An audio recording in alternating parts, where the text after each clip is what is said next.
প্রত্যাঘাতের পরেও নির্লজ্জ পাকিস্তান। হ্যাঁ, ঠিকই শুনছেন, প্রত্যাঘাতের পরেও নির্লজ্জ পাকিস্তান। জানাবো যে এলওসিতে চলছে পাক সেনাদের শেলিং। আবারও জানাবো, প্রত্যাঘাতের পরও নির্লজ্জ পাকিস্তান। অপারেশন সিঁদুর ভারতের প্রত্যাঘাতের পর এলওসিতে পাকিস্তানের সেনাদের সংঘর্ষ বিরতি চুক্তি লঙ্ঘন। অপারেশন সিঁদুরের পর ভারতীয় সেনার সঙ্গে না পেরে এলওসির পার্শ্ববর্তী গ্রামগুলিতে সাধারণ মানুষের ওপর ক্রমশ গুলিবর্ষণ পাক সেনা। রীতিমধ্যে কাশ্মীরের উরি বারামুল্লাতে পাক সেনাদের সেলিং এ বাড়ি ঘর তছনছ। সেখানকার নাগরিকদের দেখতে পাচ্ছেন কি অবস্থা তাদের বাড়ি ঘরের। আরো একবার জানাবো, এলওসির পার্শ্ববর্তী গ্রামগুলিতে, আবারও বলছি যে এলওসির পার্শ্ববর্তী গ্রামগুলোর কি ছবি দেখুন।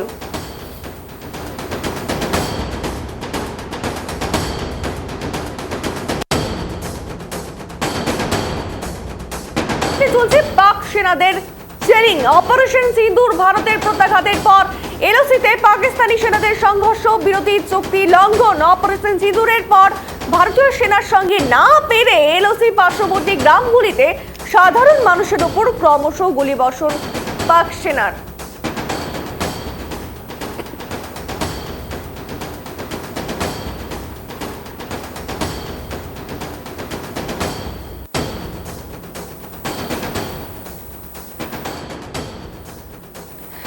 সরাসরি বিষয়ে আরো কথা বলবো, নিউজ রুম থেকে রয়েছে সহকর্মী গৌরব। গৌরব, আবারও দেখা যাচ্ছে পাকিস্তানি নির্লজ্জতার ছবি, যেখানে ভারতীয় সেনাদের ওপর না পেরে দেখা যাচ্ছিল যে আগের দিন আমরা যে ছবি দেখেছিলাম 7 জন গ্রামবাসী নিহত হয়েছিল, কিন্তু এবারে দেখা যাচ্ছে যে সেই এলওসির কাছাকাছি যেই বাড়িঘরগুলো রয়েছে গ্রামবাসীদের, সেখানে একদম সেই জায়গাটা তছনছ করে দিয়েছে এবং অনেকের প্রাণও গিয়েছে এই ঘটনায়। কি বলবে? একেবারে অভিনন্দন। দেখো, যে ছবি প্রথম থেকে কিন্তু মূলত ধরা পড়ছিল, যেখানে মূলত সন্ত্রাসী হামলা হয়। সন্ত্রাসী হামলার পর থেকে প্রথম দিন থেকে এই এলওসি কন্ট্রোল, লাইন অফ কন্ট্রোলে প্রতিনিয়ত বারংবার লাগাতার তারা কিন্তু একেবারে সংঘর্ষ বিরতি চুক্তি লঙ্ঘন করে আসছিল পাকিস্তানের সেনা, পাক সেনা। আর সেখানে দাঁড়িয়ে থেকে 15 দিনের মাথায় যখন ভারতের এয়ার স্ট্রাইক, ভারতের তরফ থেকে প্রত্যাঘাত করা হলো এবং সেখানেই মূলত কিন্তু জঙ্গি ঘাঁটি উড়িয়ে দেওয়া হলো, নিকেশ করা হলো 9খানা জঙ্গি ঘাঁটি এবং সেখানে বেছে বেছে জঙ্গি ঘাঁটি নিকেশ করা হয়েছে এবং সেখানে কিন্তু সাধারণ মানুষ কিংবা পাক সেনাদের ওপর এক ফোঁটাও আঁচড় লাগতে দেয়নি ভারতীয় সেনা। বেছে বেছে জঙ্গি দমনী করা হয়েছে। এখানেই হয়তো ভারতের সঙ্গে পাকিস্তানের পার্থক্য অভিনন্দন। কেননা পাকিস্তান বেছে বেছে সাধারণ মানুষকে মারে, জঙ্গিকে মারে না, কিন্তু ভারত বেছে বেছে জঙ্গিদের মারে, সাধারণ মানুষকে মারে না। এবং সেখানে দাঁড়িয়ে থেকে মূলত কিন্তু এই যে তফাৎ, এই যে একটা পার্থক্য, এখানেই কিন্তু মূলত একটা বিষয় উঠে আসছে পাকিস্তানের বারংবার নির্লজ্জতার ছবি। যে মুহূর্তে দাঁড়িয়ে থেকে ভারতের প্রত্যাঘাত, এয়ার স্ট্রাইক, সেখানে কিন্তু সেখানকার প্রধানমন্ত্রী বলছেন, শাহবাজ বলছেন প্রতিটি রক্তবিন্দুর একেবারে তিনি হিসাব নেবেন, নিকেশ নেবেন। এবার হুঁশিয়ার দিচ্ছেন, হুমকি দিচ্ছেন। এই ছবিতে কিন্তু একেবারেই স্পষ্ট, যেখানে দাঁড়িয়ে থেকে সেখানকার জঙ্গি সংগঠনের নেতারা মারা যাচ্ছেন, তাদের বিরুদ্ধে যখন জঙ্গি দমন করা হয়েছে, সেখানে কিন্তু দাঁড়িয়ে থেকে একটা দেশকে বা রাষ্ট্রকে কিন্তু মূলত একটা ভালো বার্তা দেওয়া দরকার, যেখানে একেবারে কিন্তু জঙ্গি কার্যকলাপ বা জঙ্গি সংগঠনের ধীরে ধীরে কিন্তু একটা লেজ গজিয়ে ওঠে। কিন্তু সেখানে দাঁড়িয়ে থেকে পাকিস্তানের উল্টো রকম ছবি। সেখানে দেখা যাচ্ছে তারা জঙ্গিকে মদত করছে, জঙ্গিদের সহযোগিতা করছেন এবং জঙ্গিদের লালিত পালিত করছে, বড় হয়ে উঠছে জঙ্গিরা এবং তারপর ভারতে আক্রমণ, ভারতে অ্যাটাক। এটাই হচ্ছে পাকিস্তান, এটাই হচ্ছে অসভ্যতার ছবি, বর্বরতার ছবি পাকিস্তানে। কিন্তু সেখানেই মূলত প্রশ্ন উঠছে এবার পুঞ্চ, রাজৌরিতে এবং লাইন অফ কন্ট্রোলের পার্শ্ববর্তী যে সমস্ত সীমান্তবর্তী এলাকা রয়েছে, পুঞ্চ, রাজৌরি, বারামুল্লা, উরি, একযোগে বলা যেতে পারে পাক সেনাদের বারংবার সেলিং চলছে। পাকিস্তানি সেলিংয়ে, পাক নাগরিকদের, পাক সেনাদের সেলিংয়ে মূলত কিন্তু ক্ষতিগ্রস্ত হয়েছে বেশ কিছু বাড়িঘর, সাধারণ মানুষের বাড়িঘর, মাথার ছাদ উড়ে গিয়েছে। এবং শুধুমাত্র বাড়িঘর ক্ষতিগ্রস্ত এমনটা নয়, সেখানে দাঁড়িয়ে থেকে বলা যেতে পারে সেখানে পাক সেনাদের গুলিতে, গোলা বর্ষণে, তাদের সেলিংয়ে এখনো পর্যন্ত মৃতের সংখ্যা বেড়ে দাঁড়িয়েছে 15 জন। অর্থাৎ এরা কিন্তু কোনো রকমভাবে একেবারেই সশস্ত্র কোনো ব্যক্তি ছিল না, কোনো রকম জঙ্গি কার্যকলাপের সঙ্গে যুক্ত নয়। ভারতবাসী একেবারে নিরীহ সাধারণ মানুষ, খেটে খাওয়া মানুষ, কৃষক সমাজের মানুষ। এবং সেখানেই তাদের উপর যখন অ্যাটাক করা হয়, তখন কিন্তু মূলত আবারও একটা কোথাও প্রত্যাঘাতের হুঁশিয়ারি মূলত বলা যেতে পারে। অর্থাৎ আবারও কোথাও শিক্ষা নেয়নি, অর্থাৎ যেই এয়ার স্ট্রাইক হয়েছে সেই এয়ার স্ট্রাইক থেকে শিক্ষা নেয়নি পাকিস্তান।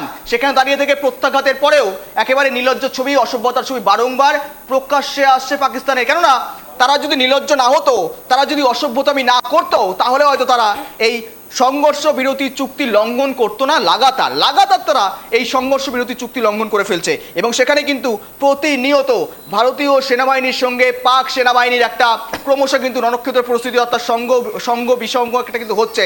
এবং সেখানে দাঁড়িয়ে থেকে কিন্তু মূলত বলা যেতে পারে যে এই নির্লজ্জতার ছবি, অসভ্যতার ছবি স্পষ্ট হওয়াতেই রীতিমতো এখনো পর্যন্ত মৃতের সংখ্যা বেড়ে দাঁড়িয়েছে পুঞ্চে 15 জন। বেছে বেছে শিখদের অর্থাৎ শিখ সম্প্রদায়ের মানুষদের টার্গেট করা হচ্ছে। যখন দেখা হচ্ছে ভারতীয় সেনা সব দিক থেকে সবল, ভারতীয় সেনা পরিকল্পনাভাবে গুছিয়ে সাজিয়ে কাজ করে, সেখানে তো পাকিস্তানের মতন দিশেহারা নয় ভারতীয় সেনা, পাকিস্তানের মতন দিশেহারা নয়। যখন তখন হুমকি, যখন তখন হুঁশিয়ারি, যখন তখন অ্যাটাক করে না ভারত। আমরা গুছিয়ে কাজ করি, পরিকল্পনাভাবেই কাজ করি, যার জন্যই ভারত কিন্তু উন্নত শিখরে। কিন্তু সেখানে দাঁড়িয়ে থেকে পাকিস্তান যখন তখন দিশেহারা পরিস্থিতি, এবং সেখানে দাঁড়িয়ে থেকে তারা কিন্তু গোলা বর্ষণ করছে, সংঘর্ষ বিরতি চুক্তি লঙ্ঘন করছে। আর তার জন্য কিন্তু একটা বড় খেসারত দিতে হতে পারে পাকিস্তানকে, তা কিন্তু তারা বুঝতে চাইছেন না। তারা কিন্তু জানেন তাদের মাটিতে, তাদের একেবারে দেশে সন্ত্রাসী কিন্তু গজে উঠছে। কিন্তু সেখানে দাঁড়িয়ে থেকে তারা কিন্তু সেই সন্ত্রাসকে, সেই সন্ত্রাসবাদীদেরকে বারংবার মদত দিচ্ছে, মদত পুষ্ট করছেন তারা। এবং সেখানে দাঁড়িয়ে থেকে বলা যেতে পারে এক কথায় স্পষ্ট পাকিস্তানের এই নির্লজ্জতার ছবি, যেখানে একদিকে দেখুন দুটো স্ক্রিনে দেখানোর চেষ্টা করছে অভিনন্দা, যেখানে দাঁড়িয়ে থেকে একযোগে বাড়িঘর ক্ষতিগ্রস্ত, বাড়িঘরে অ্যাটাক, অন্যদিকে দাঁড়িয়ে থেকে পুঞ্চ এলাকায় 15 জন সাধারণ মানুষকে গোলাবর্ষণে, মূলত পাক সেনার গোলাবর্ষণে মৃত্যু ঘটেছে তাদের। এবং সেখানেই কিন্তু একটা প্রশ্নচিহ্ন দাঁড়িয়ে যাচ্ছে, ফের কি মূলত প্রত্যাঘাতের আশায় রয়েছে পাকিস্তান? কেননা একবার যখন শিক্ষা না হয় দ্বিতীয়বার তাকে শিক্ষা দিতে হয়, দ্বিতীয়বার শিক্ষা না দিলে পেলে তৃতীয়বারও শিক্ষা দিতে হয়, বারংবার শিক্ষা দেওয়ার কাজ কিন্তু চলবে। আর ভারত যে চুপ করে বসে নেই সে কথা কিন্তু একবার স্পষ্ট। ইতিমধ্যেই ভারতের সর্বদলীয় বৈঠক হয়েছে, সেখানে সব দলের নেতা নেতৃত্বরা বৈঠক করেছেন, একযোগে বড়সড় সিদ্ধান্ত উঠে আসতে পেরেছে। এমনকি কিছুক্ষণের মধ্যে আপডেট দেবো আপনাদের সামনে, যেখানে অভিনন্দন তোমাকেও জানিয়ে রাখি, মূলত তুমি নিশ্চয়ই জানবে, যেখানে কিন্তু এর আগেও পেহেলগাঁওয়ের সন্ত্রাসী হামলার পর দাঁড়িয়ে থেকে সেখানে কিন্তু সর্বদলীয় বৈঠক হয়েছিল। সর্বদলীয় বৈঠকের পর একাধিক সিদ্ধান্ত নেওয়া হয়েছিল, বারংবার দফায় দফায় বৈঠক হয়। এয়ারফোর্স, নেভি ফোর্স, একযোগে ইন্ডিয়ান আর্মি, একযোগে পূর্ণ স্বাধীনতা দেন প্রধানমন্ত্রী। আর তারপরেই মূলত কিন্তু একেবারেই এয়ার স্ট্রাইক, আর এয়ার স্ট্রাইক দেওয়ার পরে প্রত্যাঘাতের পরেও তাও এ থেকে শিক্ষা নেয়নি অভিনন্দা, এ কথা বলাই যেতে পারে। একদমই, অসংখ্য ধন্যবাদ গৌরব সঙ্গে থাকার জন্য।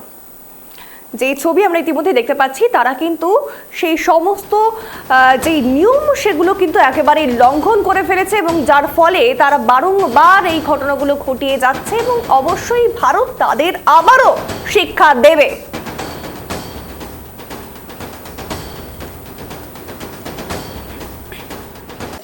हाँ, हम गरकोट में रहते हैं। हाँ, ये हमें बहने दो हैं इधर। इसलिए रात को जब 1:30 बजे इन्होंने फ़ोन किया कि हमारे यहाँ गोला पड़ा है, तो हमें ये सब कुछ जल गया है, ख़त्म हो गया और ज़ख्मी हैं। तो बाद में ये भागे ऊपर कहीं सेफ जगह पे, लेकिन वहाँ से भी कुछ नहीं हुआ। फिर भागे ये उड़ी, तो आज रात को गरकोट थे, तो अब ये इस वक्त और आए, जहाँ देखा तो है कुछ नहीं है, सब कुछ ख़त्म हो गया है। इतना डर माहौल है इधर, डर का माहौल बहुत है इधर। तो आपको लगता है ये बंद होना चाहिए? बंद तो होना चाहिए। आम लोगों की जान जाती है, गरीबों की जान जाती है, गरीब बेचारे तबाह हो जाते हैं। देखो मकानों की हालत देखो, यहाँ ये बेचारे मजदूर हैं, दिन को कमाते हैं, रात को खाते हैं।